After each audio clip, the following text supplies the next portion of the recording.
আসসালামু আলাইকুম। ডিগ্রি তৃতীয় বর্ষ যারা পরীক্ষা দিবেন, ভূগোল সাজেশন অনেকে চেয়েছিলেন। ভূগোল ও পরিবেশ পঞ্চম পত্র, দক্ষিণ এশিয়ার আঞ্চলিক ভূগোল, বাংলাদেশ ব্যতীত, বিষয় কোড 13-32-01। তো চলুন আমরা মূল সাজেশনটি শুরু করি। ডিগ্রি তৃতীয় বর্ষ যারা স্টুডেন্ট আছেন, ভিডিওটা শুরু করার আগে একটা রিকোয়েস্ট, যারা আমাদের ভিডিওটা দেখতেছেন অবশ্যই চ্যানেলটি সাবস্ক্রাইব করবেন, ভিডিওটিতে একটি লাইক দেবেন। এখানে ক বিভাগের কিছু প্রশ্ন আছে, একদম অল্প কিছু প্রশ্ন। এখান থেকে 100% আপনারা কমন পাবেন। ক বিভাগের মধ্যে 1 নম্বর আছে EIA, সাপটা, সার্ক। এই তিনটা হচ্ছে পূর্ণরূপ। তিনটার মধ্যে যে কোনো একটা 100% আসবে, আবার তিনটাও আসতে পারে। প্রথমে EIA এর এনভায়রনমেন্ট ইম্প্যাক্ট অ্যাসেসমেন্ট, সাপটা south Asian free trade area, SAARC south Asian association for regional cooperation. 2 নম্বরে সার্ক দেশগুলোর নাম লেখো: বাংলাদেশ, ভারত, পাকিস্তান, নেপাল, ভুটান, শ্রীলঙ্কা। আপনারা জানেন যে রকেট সাজেশন থেকে 100% কমন পড়ে এখান থেকে, এই জন্য কেউ অবহেলা করবেন না, ভিডিওটি শেষ পর্যন্ত দেখতে থাকুন। লেখাগুলো একটু ঝাপসা ঝাপসা লাগতে পারে, কিন্তু আমি বলে দিচ্ছি আপনাদেরকে, আপনাদের জন্য সহজ হবে। আর এই সাজেশন যারা নিতে চান অবশ্যই হোয়াটসঅ্যাপে আমাদের নক করেন, আমি দিয়ে দেবো। আমি যখন সময় পাই আমি আপনাদের দিয়ে দেবো ফ্রিতে। 2 নম্বরে সার্ক দেশগুলোর নাম। আর অবশ্যই কিন্তু চ্যানেল সাবস্ক্রাইব করতে হবে, সাবস্ক্রাইব যারা করবেন না তাদের কিন্তু সাজেশন পাবেন না। তারপরে 3 নম্বরে দক্ষিণ এশিয়ার পূর্ব পশ্চিমে বিভক্তকারী রেখার নাম কি? কর্কটক্রান্তি রেখা। 4 নম্বরে দক্ষিণ এশিয়ার কোন কোন দেশের উপর দিয়ে কর্কটক্রান্তি রেখা অতিক্রম করেছে? বাংলাদেশ, ভারত। 4 নম্বরে 5 নম্বরে পৃথিবীর সর্বোচ্চ মালভূমি কি? পামির মালভূমি, যার উচ্চতা 4800। জিওগ্রাফি অফ সাউথ এশিয়া গ্রন্থের একজন লেখকের নাম কি? বুশরা আফজাল আব্বাসি। এখন আমরা এই পাশে যাই। যৌথ নদী কমিশন গঠিত হয় কত সালে? 1972 সালে। পৃথিবীর সর্ববৃহৎ বদ্বীপ নাম কি? গঙ্গা বদ্বীপ। শ্রীলঙ্কার জলবায়ু কোন ধরনের? ক্রান্তীয় মৌসুমী জলবায়ু। দক্ষিণ এশিয়ার একটি স্বর্ণখনির নাম? সালেম ও চিত্রর খনি। ভারতের কার্পাস বয়ন শিল্পের সর্বাপেক্ষা প্রসিদ্ধ কেন্দ্র কোনটি? তামিলনাড়ু রাজ্যের কোয়েম্বাটুর। তারপরে 27 নম্বরে দক্ষিণ এশিয়ার ম্যানগ্রোভ বনভূমির নাম লেখো। দক্ষিণ এশিয়ার ম্যানগ্রোভ বনভূমির নাম সুন্দরবন। ব্ল্যাক ক্লিফ লাইন কোন দেশের মধ্যে অবস্থিত? ব্ল্যাক ক্লিফ লাইন ভারত ও পাকিস্তানের মধ্যে অবস্থিত।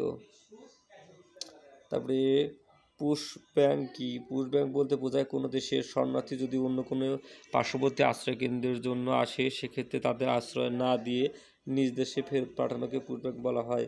30 নম্বরে দক্ষিণ এশিয়া কোন দেশে রেলপথ নেই? মালদ্বীপ ও ভুটানে। দক্ষিণ এশিয়ার ধান উৎপাদনকারী প্রধান দেশ কোনটি? ভারত। সিন্ধু উপত্যকায় প্রধান কৃষি ফসলের নাম কি?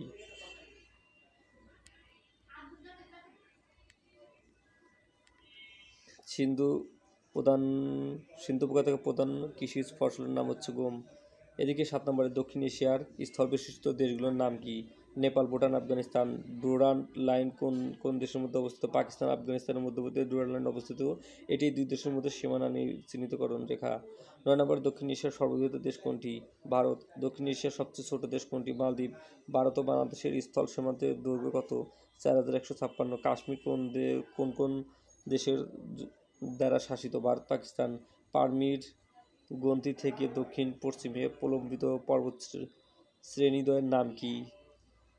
সোলাইমান ও ক্ষীরথর পর্বতশ্রেণী। ছিটমহল কি? ছিটমহল দ্বারা এমন একটি অঞ্চল বা ভূখণ্ডকে বোঝানো হয় যার একটি স্বাধীন রাষ্ট্রের মূল ভূখণ্ডের মধ্যে বিচ্ছিন্নভাবে অবস্থিত অপর একটি স্বাধীন রাষ্ট্রের নির্দিষ্ট এলাকা। 4 নম্বরে দক্ষিণ এশিয়ায় অবস্থিত মরুভূমিটির নাম কি? থর মরুভূমি। তারপরে থর মরুভূমি কোথায় অবস্থিত? থর মরুভূমি ভারতের রাজস্থানে অবস্থিত। খাইবার গিরিপথ পাকিস্তান আফগানিস্তান সীমান্তে। অ্যাডামস হিল কোন দেশে অবস্থিত? শ্রীলঙ্কা। চিপকো কোন আন্দোলন? চিপকো হচ্ছে আন্দোলন বলতে বোঝায় গাছ রক্ষা, বন সৃজন এবং পরিবেশ নিরাপদ রাখা। পৃথিবীর সর্বোচ্চ পর্বত শৃঙ্গের নাম এভারেস্ট, উচ্চতা 8849। দাক্ষিণাত্যের মালভূমি কোন দেশে অবস্থিত? ভারতে। এদিকে কয়টা প্রশ্ন আছে। লৌহ ইস্পাত উৎপাদনকারী দক্ষিণ এশিয়ার শীর্ষ দেশ ভারত, পাকিস্তান। শ্রীলঙ্কার বিখ্যাত পাহাড়ের নাম কি? অ্যাডমস পাহাড়। মালদ্বীপের অবস্থান কোন মহাসাগরে? ভারত মহাসাগরে। সার্কের সদর দপ্তর কোথায় অবস্থিত? নেপালের কাঠমান্ডুতে। সার্কের সর্বশেষ সদস্য আফগানিস্তান। আফগানিস্তানের প্রধান রপ্তানি দ্রব্যের নাম কি? আফিম। ভুটানের রাজধানীর নাম কি? দিম্পু। তারপর রোহিঙ্গা কোন দেশের অধিবাসী? রাখাইন সম্প্রদায়ের অধিবাসী। এখন আমরা খ বিভাগ আলোচনা করব। মাত্র 10-12টা প্রশ্ন দেওয়া আছে। 1 নম্বর হচ্ছে দক্ষিণ এশিয়ার প্রাকৃতিক উদ্ভিদের বিবরণ দাও। 2 নম্বরে ভারতের আন্তঃনদী সংযোগ প্রকল্প ব্যাখ্যা করো। 3 নম্বরে দক্ষিণ এশিয়ার দেশসমূহ উচ্চ জন্মহার কারণসমূহ লেখো।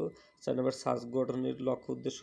5 নম্বর দক্ষিণ এশিয়ার জাতিগত সমস্যা সংক্ষিপ্ত বিবরণ। 6 নম্বর দক্ষিণ এশিয়ার ভূ-প্রাকৃতিক অঞ্চলগুলোর নাম মানচিত্রের সাহায্যে দেখাও। 7 নম্বরে দক্ষিণ এশিয়ার জলবায়ু অঞ্চলের মানচিত্র চিহ্নিত করো। 8 নম্বরে দক্ষিণ এশিয়ার ম্যানগ্রোভ বনভূমি বর্ণনা দাও। 9 নম্বরে দক্ষিণ এশিয়ার দেশসমূহ ও প্রাণী সম্পদের সংক্ষিপ্ত বর্ণনা। 10 নম্বরে দক্ষিণ এশিয়ার ভৌগোলিক গুরুত্ব। 11 নম্বরে সার্ক বাণিজ্য বৃদ্ধির অন্তরায় ও সার্কের মূলনীতি বর্ণনা করো। 12 নম্বরে দক্ষিণ এশিয়ার ধান উৎপাদন সংক্ষেপণ লেখো। বা 13 নম্বরে উদাহরণস্বরূপ পুঁই শাক ও পুঁইশাক ব্যাখ্যা করো। 14 নম্বরে ভারতের বৈদেশিক বাণিজ্য কোন ধরনের। 15 নম্বর দক্ষিণ এশিয়ার সড়ক পরিবহন ব্যবস্থা। 16 নম্বর ট্রানজিট ট্রান্সক্রিপশনের মধ্যে পার্থক্য। 17 নম্বরে দক্ষিণ এশিয়ার 4টি গৃহী খাতের নাম লেখে। 17টা বললেই খ বিভাগ, আর কিছু লাগবে না। আমরা গ বিভাগে চলে যাই। গ বিভাগে 1 নম্বর হচ্ছে দক্ষিণ এশিয়ার জলবায়ুর বর্ণনা। দক্ষিণ এশিয়ার খনিজ সম্পদের বিবরণ দাও। সার্কের গঠন সংক্ষেপে লেখো। লক্ষ্য অর্জনের প্রধান বাধাগুলো কি নিরপেক্ষভাবে লেখো। 4 নম্বরে দক্ষিণ এশিয়ার টেকসই উন্নয়নের সার্কের ভূমিকা।